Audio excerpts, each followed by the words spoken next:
Happy New Year, my friends, and welcome to year 11 of Our Mindful Nature.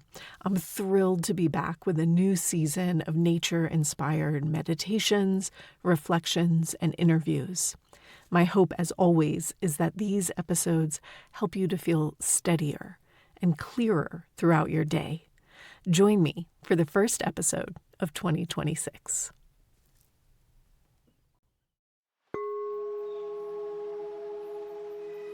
Welcome.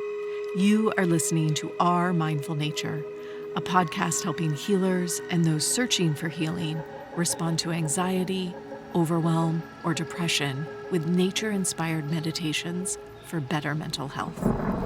I'm your host and meditation teacher, Meryl Arnett.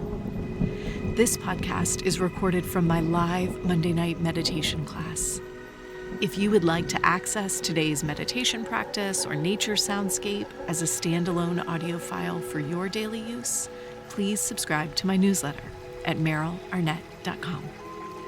All right, y'all, grab a cup of tea, pop in your headphones, and find a comfy seat.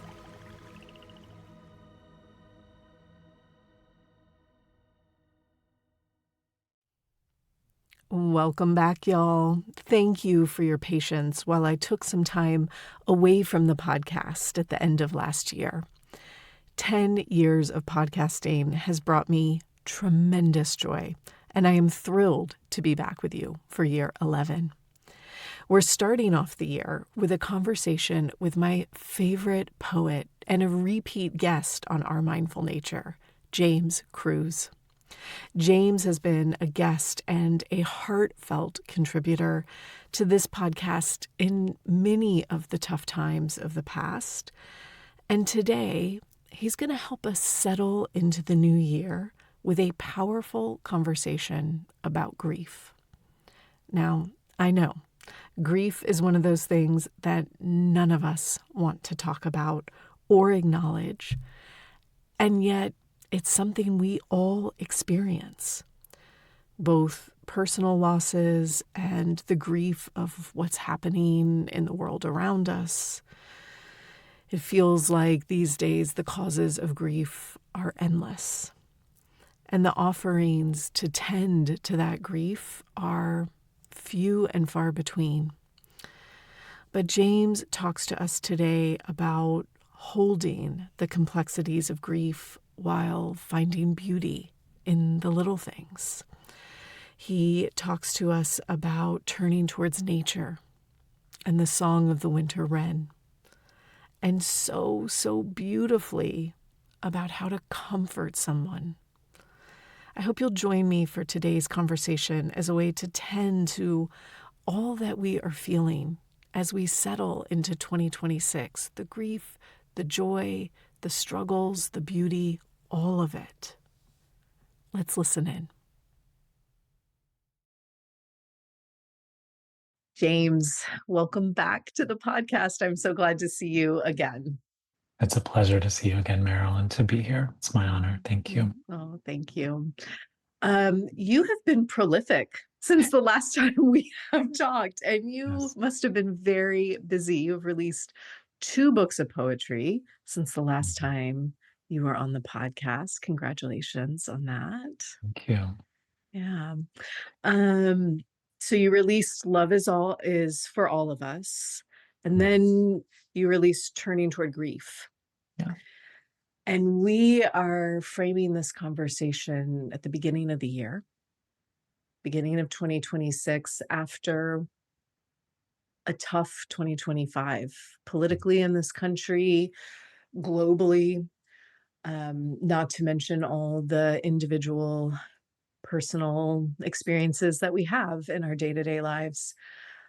And I thought it would be valuable and rich to have a conversation about turning toward grief, to Yeah. use your words, to use your title. Mm. Yeah. And I wonder if maybe I would love to just know a bit about what prompted you to make a decision to release a book of poetry entirely turned towards grief. Yeah. Well, first of all, thank you for framing the conversation in this way. I think it's so important to acknowledge the grief that so many of us feel at this time in our country, in our world. And, like you mentioned, we still have personal griefs that come up in our lives, and they're all interwoven. And I think it can be really hard to hold all of that. And one of the biggest reasons I wanted to bring this book out is to offer people some ways to hold the larger global griefs Mm. as well as the personal griefs at the same time in the same basket of a heart that we've been given, to widen our heart and to let it stay broken. I think one of the biggest messages of this book is that it's okay to be wounded. And it's okay to let that wound be a wound for Mm. as long as it needs to be. And if your heart is broken right now, for whatever reason, that means you're alive. That means you're feeling things. That means you're in touch with what's happening to you and what's happening in our world. And there's nothing wrong with feeling that way. And I think the other side of that is that I really believe, and it's been my own personal experience, that turning toward grief is also turning toward joy and Mm. turning toward love and turning toward delight and all of the positive things, as well as, the other things that go along with grief, which is anger, rage, confusion. Um, being able to welcome that all, I feel, is an important part of staying human right now with Mm. everything that's happening. But it's funny you should ask that, why I made this decision to put this book out, because it wasn't entirely my decision, actually. My mother died in late 2022. And, I was lucky enough to have a writing practice so that I was able to process that grief and that huge loss for me. And so I started writing poems around my grief and sharing them as I often do on social media. And an editor that I had been in contact with years ago, she saw what I was posting and she got in touch with my agent and said, I know this is kind of a tender thing, but would he be open to doing like a short book around grief Mm. for us? And my agent very gently, tenderly brought it up to me, and I thought, yes, because I'm already doing this. Mm. Um, and what I, of course, didn't realize by saying yes to that is that I was saying yes to, feeling that grief again and again and Mm. again and seeing it from every facet as I began revising poems, revising the essays, and writing prompts that go with them. I found that I was having to re-enter the space of grief and the time of losing my mother and both of my grandmothers in the same year, and that was not easy. And luckily, I had a meditation practice. I have therapists, really good friends, a good partner to kind of support me through that practice. But this is probably the hardest book I have Mm. ever put together. I can imagine. I can Yeah. imagine. And I think I don't know if it's innate or taught, but there is such an inclination to go, ooh, grief, and like Yes. physically turn away from it. Right. I don't want to talk about it. I don't want to think about it. I don't want to interact with it. And, one of the things I remember discovering fairly early in my meditation practice, we always talk about meditation in this like beautiful, heart opening way, Right. right? And nobody ever says to you, like, oh, by the way, once you open that heart, Mm. wow, are you going to feel all of the things, the grief things too? And you mentioned several times these writing practice, having friends, a therapist, a meditation practice, these tools that help support having an open heart. And one of the things that really struck me is how I don't write poetry, but as you know, I adore reading poetry. Mm.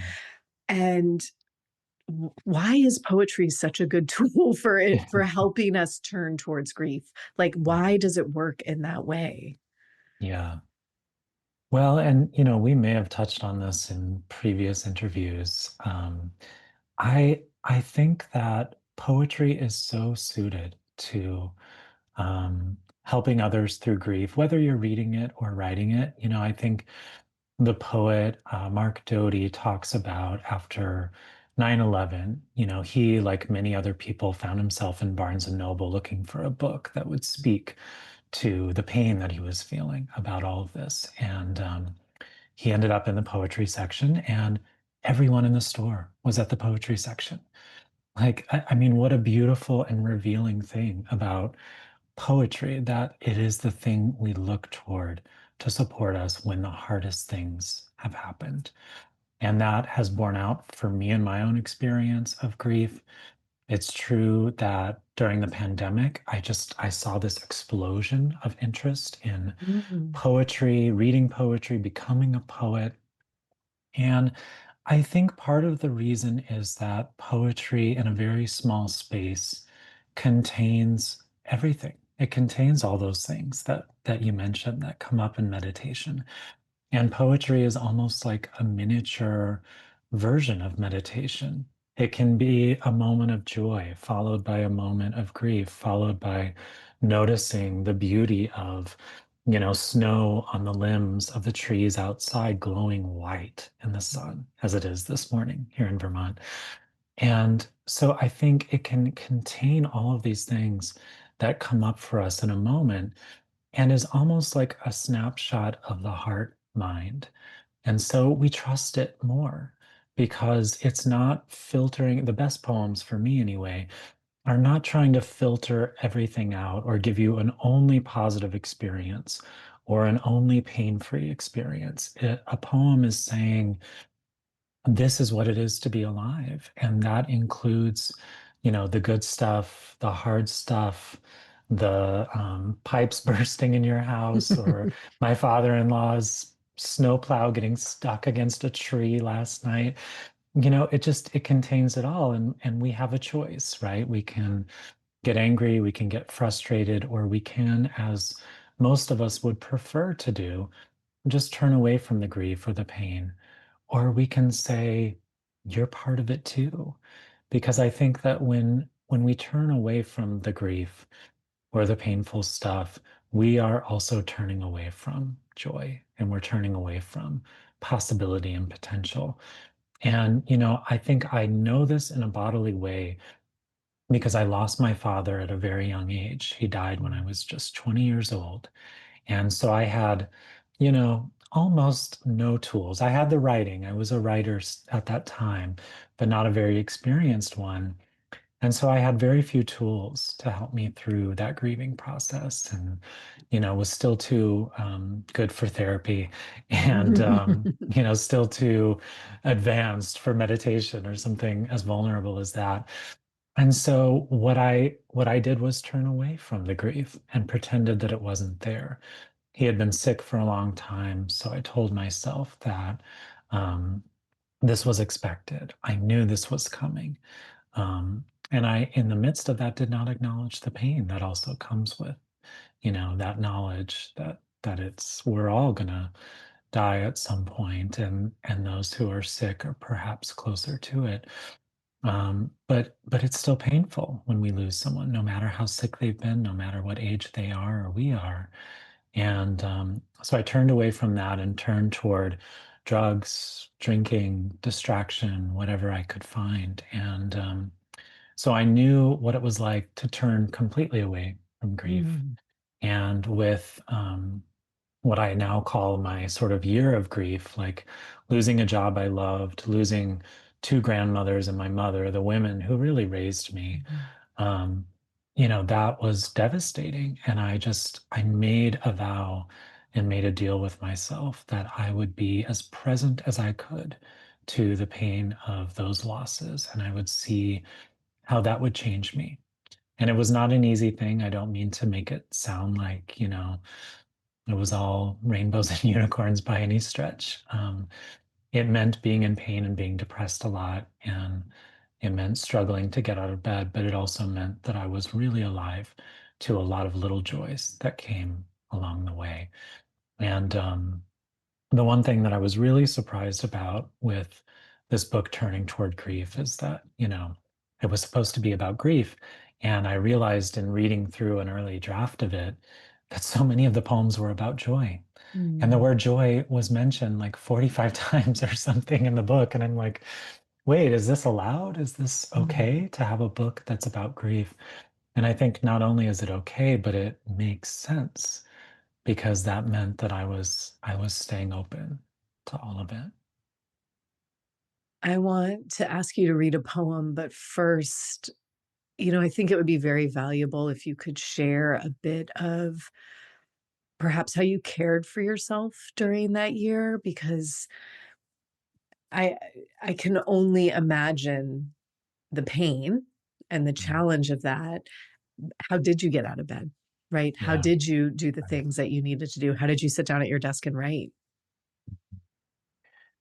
Well, I will say in the beginning, I've talked about having a writing practice a few times. And in the beginning, I really knew that any writing I would do would, about the losses of that year would only very barely scratch the surface. Mm, And they would be mostly for me, mostly that early writing that I did, that I really took refuge in, honestly, has not been shared with the world and really was supportive of me in my bewilderment, confusion, anger, pain, regret, all of those emotions that came up for me.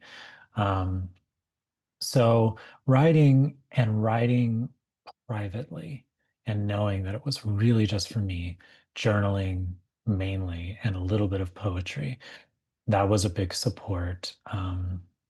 And I think, luckily, I'm not sure, maybe it was just the experience of having lost my father before and knowing what didn't work, but I knew that I was going to grieve on my own timeline mm, and that I would not listen to my own internal voice that said, oh, I should be over this by now, or I shouldn't be feeling this today, or, I should be grateful to be alive today, because there were days when I didn't feel that.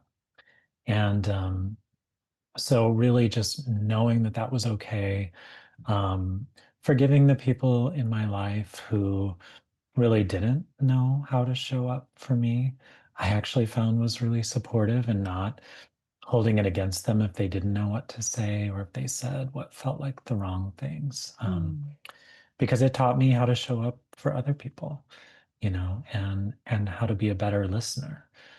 And the other way I supported myself was seeking out those people who could just sit with me and my pain, who would be there to listen without an agenda, without trying to fix anything.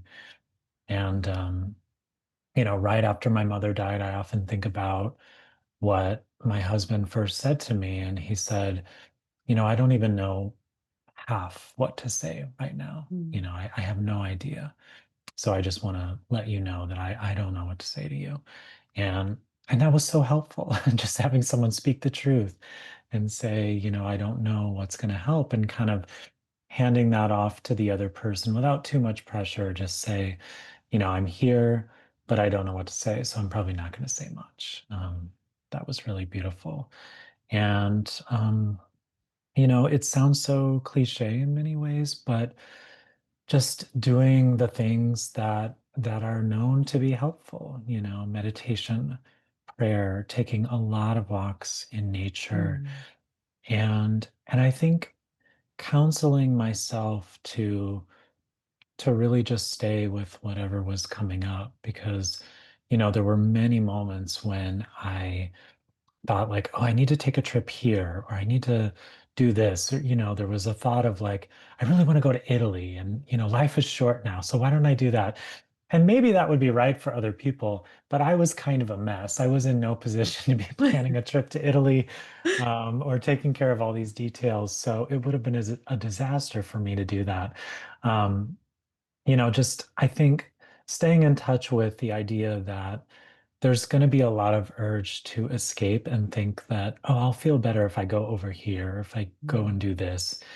And just instead, getting really soft and saying, just, oh, honey, of course you want to escape. Of course you want to, go somewhere beautiful. And this is where life is, and maybe you just need some rest Mm. too.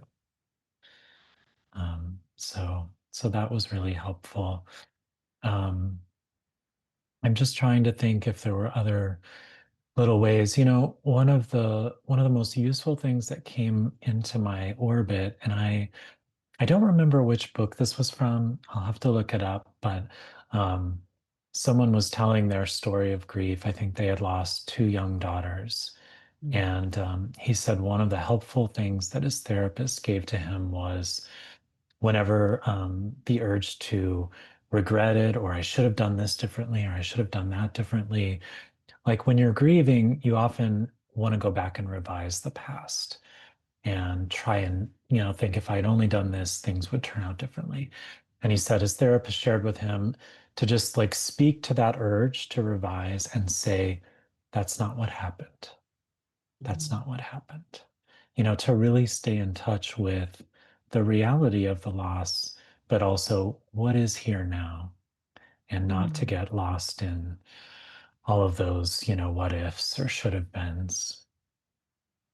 What an interesting invitation, even to frame that for the things that aren't personal, right? Yes. Like when we look at how easy it is to be upset about a political decision, about climate crisis.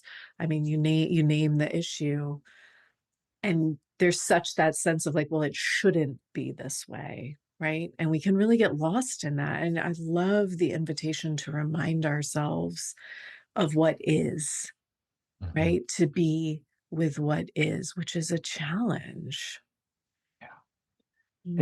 It's the greatest challenge, I think, especially, when one is caught up in these larger or more personal griefs. And it's what I have found is if spoken and, said in a very gentle, self-compassionate way, that idea of that's not what happened can kind of take us out of the passive inaction of living in what should be or what should not be, and instead can say, okay, this did happen.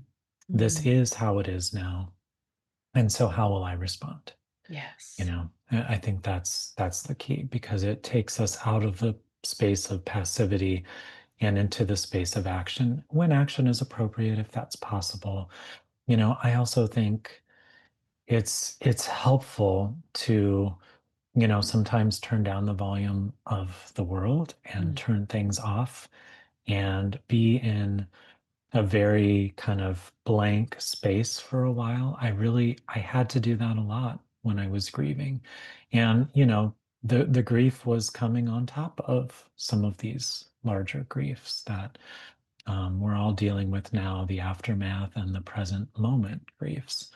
Um, so it was difficult to make that decision to turn off the noise and news of the world. But I think I needed to do that in order to stay in touch with what is here and Mm. what is now. I really want to highlight, I think the maybe one of the most important things that you said in that statement is it wasn't you turning off that noise and burying your head in the sand, right? Or the snow, but it Yeah. was it was turning off external noise to pay attention to what was happening for you in that moment. And that is the work of being awake in a Mhm. moment, right? Is it doesn't mean we have to take in every single stimuli that is happening at all times to say that we're awake, but can I make sure that I'm present to what I need to be present to? Mhm. Yeah. Yeah, and I think it helps us stay in touch with what is ours to do, Mm, that's and right. how we can clean up our side of the street and tend to our small corner of the universe here. It doesn't mean that we don't care for other people, we don't give time, money, or energy to larger causes, but it's not a burying of the head in the sand, because honestly, I mean, unless you went completely dark, it would be really hard to avoid what's happening in our world right now. Yeah. Um, but it is knowing. what our limits are, what the limits of our empathy and compassion are, and taking in what we need to take in, and then knowing, when to turn down the volume or turn it off completely, and just turn our attention toward, tending to whatever that brings up in ourselves, the grief, the anger, all that arises. And I think what I found, it also sounds a bit cliche to folks sometimes, but it allows me, I think, to be more effective, to show up more fully for other people in my life and for the larger world. Mm. When I'm able to tend to my own needs and what's coming up in me and give myself that space, I notice that I am way more able to give and be productive in ways that are not, grinding and leading to burnout. So it's a softer way of living, which means it's a little harder to talk about. And I think folks can sometimes get frustrated when we speak of turning away from things for a little while and turning toward what is most present in ourselves. And that might be joy, that might be grief, that might be just blandness or whatever is coming up. But it is part of the work of being awake, as you say. Mm. James, I noticed as I was reading through, um, there's a real seasonal flow in the book. There's a lot of nods to nature, as there is often in your poetry. And I wonder if maybe you speak a little bit to um, the seasons or the natural world and the way that we relate our grief to that or experience our grief through that lens. Mm. Yeah, I mean, that was my barometer, really, nature, for where I was. And really, for, I think, more than looking toward other people for examples of resilience, I looked toward nature. I Mm, mean, it helped me so much. I'm very blessed to live close enough to nature so that I can walk out my door and be in a perennial garden or be out in the woods, no matter the time of year. And I think what I discovered is that there's always something new to pay attention to when it comes to nature. I've lived here in Vermont for 10 years, and so there's a way in which I think we can take things for granted or think like, oh, I've noticed it all, I've seen it all now at this point. But every year there's still something different that I notice. And life is happening all around us. One of the poems in the book is about this family of winter wrens that, mm, decided the arm of my husband's tractor was the best possible home for their nest, and built a nest in there and decided to raise their young, which of course meant, because we care, we couldn't drive the tractor for several weeks until those young ones had fledged. And I swear that was, the summer after this year of grief.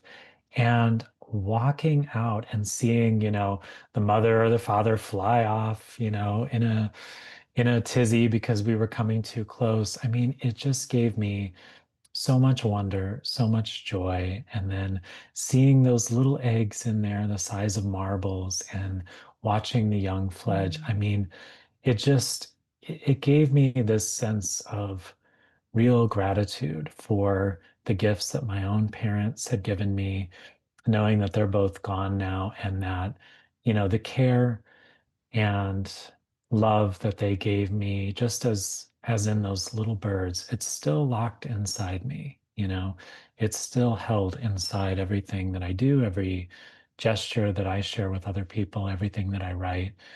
And so there were many, many moments like that where, just noticing the world as closely as I could, paying attention to that and feeling in relation to it, was the deepest balm, mm. really helped the most. Can you read us that poem? Mhm. Absolutely. I'd Yeah. love to hear it. Yeah. It's called Space for Song, and or So Much Space for Song, excuse me. And yeah, and if I will say, if you've never heard the song of a winter wren, please look it up online Mhm. because the body of this bird is so tiny, and you cannot believe that this big, full-bodied song is coming from this little bird. So much space for song. What made the winter wren say, "This is my home now," as it carried stick after stick and tufts of grass to the tractor, shaping a soft place inside the arm that lifts the bucket? What gave such a small body so much space for song, belting out notes from its perch on top of the seat, chirping if we get too close to that hollow where her young are now hatching, calling out in hunger? What fills any of us with care enough to say yes to this difficult world, taking our places in it despite the risks, knowing the dangers?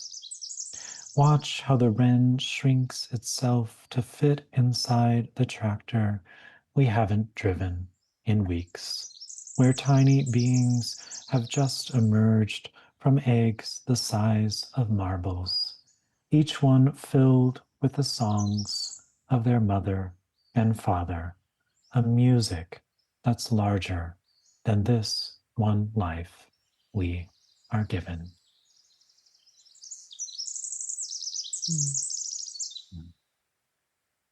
James, one of my favorite things about your books is the prompts that you include after every poem.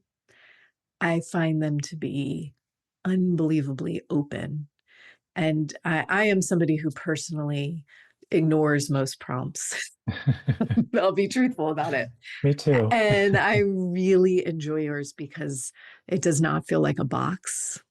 It Mm. feels like a blank page. And I wonder what the prompt is after that poem. Yeah, that's a great question. So the prompt for that poem is, um, and I always like to call them invitations. So the Invitations. invitation is, see if you can find examples of this same kind of care in the natural world.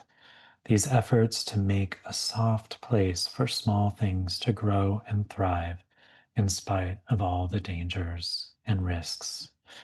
And then the question is, how might you create those soft places in your own life for yourself and others, especially in times of loss? Mm. And, I love that you're pointing to that, Meryl, because my decades as a teacher have taught me how to shape those prompts so that they're not quite as limiting.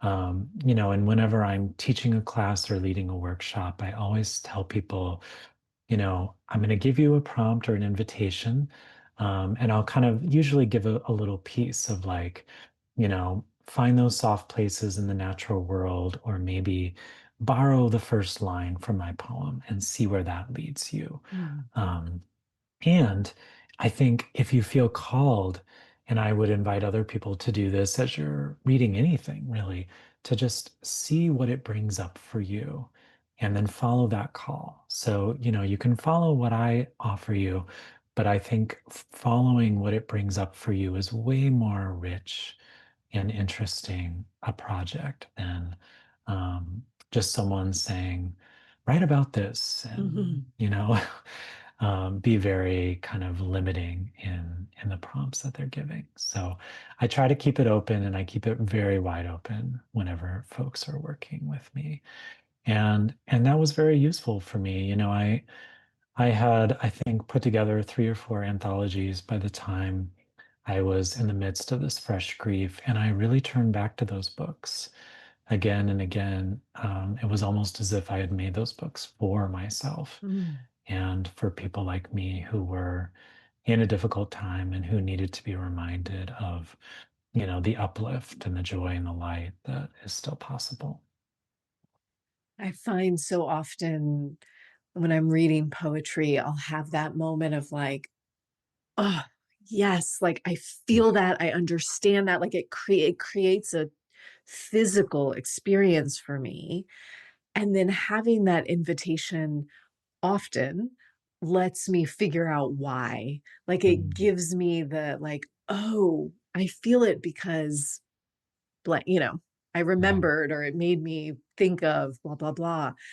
Um, it gives me a way of, like, almost honoring the connection to what I'm reading as opposed to, like, I thumb through and I'm like, "Oh, I love that," and I close it and I go off into my day, and I never really gave myself enough time to get the richness from it or the nourishment from it maybe. Yeah. Well, and poetry, poems themselves are very rich, very layered. Mhm, So I think it's mhm, hard to realize what is being brought up in just maybe one reading or without someone kind of opening the door perhaps a little further and saying, go right in or, step right into the water. The water's warm. So that's how I think of offering an invitation, I always say, for writing and reflection, because reflection is the other important piece of it. And even if you don't mhm. feel like writing in the moment, maybe that deeper reflection can be a part of it. And I want to honor, the person also who taught me and modeled how to do that for me is Mark Nepo, because Oh, after each of his, essays or chapters in the books that he writes, he has these wonderful questions to walk with, I think he often calls them. And so he was a great teacher in many ways, but especially in how to keep that door open for the reader and the mm. writer. I adore Mark Nepo's Yes. books. Oh my Yeah. god. 7,000 Ways to Listen. I have read that book so Mhm. many times. Yeah. James, I wanna tell you my personal favorite poem in the Okay. book is How to Comfort Someone. Hmm. I have read that poem so many times. I love Wow. it, and I wonder if you would read it for us, please. Absolutely. I think Yeah. it's on 119. Okay. Right. Yeah. So, this poem, as I mentioned before, I think any of us who are in loss, we will quickly understand what does and does not comfort us. And so a lot of these poems were written in the spirit of, let me offer to myself or offer to other people, this is maybe what we need more than anything else. How to comfort someone. Be the patch of sunlight on the floor so that as someone comes near, they feel your warmth and can bask in the subtle glow. Be the clear window with shades pulled up and the sparkle of snow, which holds space for all that falls into it. Be the water glass filled at the faucet, then offered to another in need, and let them drink and drink until it's time for you to go, leaving like the slow fade of the setting sun on a winter day. Traces of pink light spread like a balm across the sky.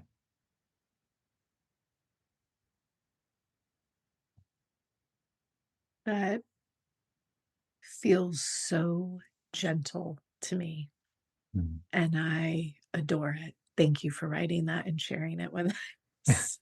Well, thank you for letting me know it's your favorite. I never know which poems are going to land or resonate. Mm, And so it's good to know.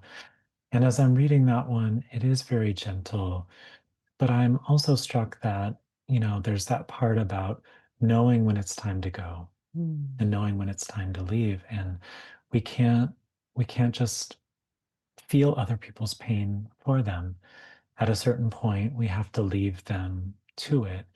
And I think what can stay with them is like that gentle sunset light that's in the sky, those layers, those streamers of pink.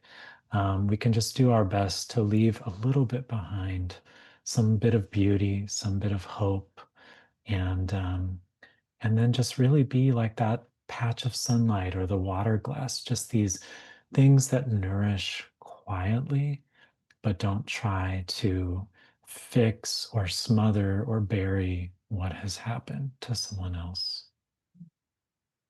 May we all carry that into the new year. Thank you. Absolutely. One more before we go today. Yeah. Um, since we're in January, will you read New Year? Page 35. Yes.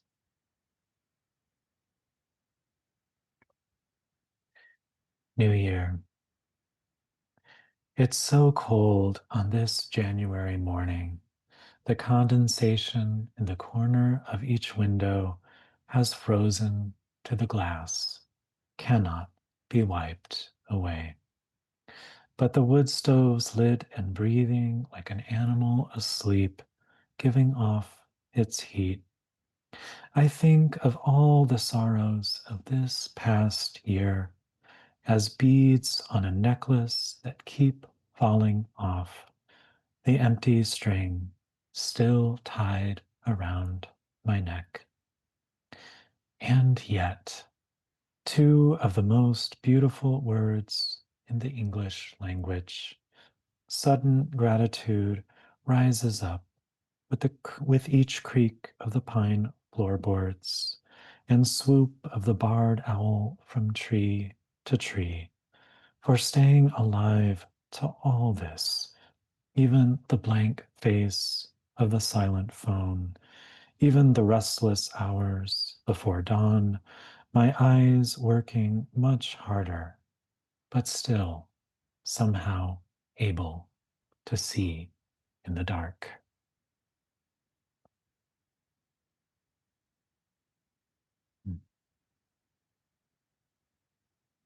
Hmm. I love that poem feels so both and to me, So there's such a sense of like um, appreciation or gratitude that's hidden in there, and you feel the weight of sorrow as well. Um, I think it's such a nice gift for us as we step into this new year of how we might hold both, perhaps. Yeah, and it's not for me about always looking for the silver linings, because some Mhm. days are going to feel heavy and they don't always have those silver linings. But I think the thing for me is that, if there's nothing else we can be grateful for, I think we can be grateful to be alive and to feel those creaky floorboards and to see the light passing through even, the icy frosted windows, that there's always something to notice that can bring us back to the physical experience of aliveness. And for me, that is sometimes enough. Mm. James, it's always such a gift to talk to you. Thank you. What are you looking forward to in 2026? What are you working on or enjoying? Yeah, well, there will be a lot of snow, of course. So many more winter poems, I'm sure. I am working on a kid's book right now. That's Yay! Yeah, it's all about, it's called Helpers All Around, and it's about finding small moments of kindness Mm. and people who are out there helping, and working on a new book of poetry as well, along with some of those writing prompts that you Mm. pointed to. So those are two big things I'm looking forward to. Well, I can't wait to have you back again to hear all Mm, about them. Sounds beautiful. Thank you. Thank you, James. Thanks for listening, y'all. I highly recommend you sign up for James's newsletter if you enjoyed today's conversation. You'll get a poem and a prompt from him in your inbox each week, and it's such a beautiful way to stay connected to the works that he offers. I also want to let you know that I'll be moving just a little bit slower in 2026. Instead of releasing 2 episodes every week, I'm going to be shifting this podcast to a more seasonal cadence. And so I'll release a series of episodes with each new season. My hope is that each of these episodes is deeper and richer than the last. I welcome your thoughts, your suggestions, your stories and ideas in relation to these episodes. You can always reach out to me at merylarnett.com. And of course, all these links are in the show notes. With that in mind, I will be back very shortly with some new winter meditations just for you. I'll see you then.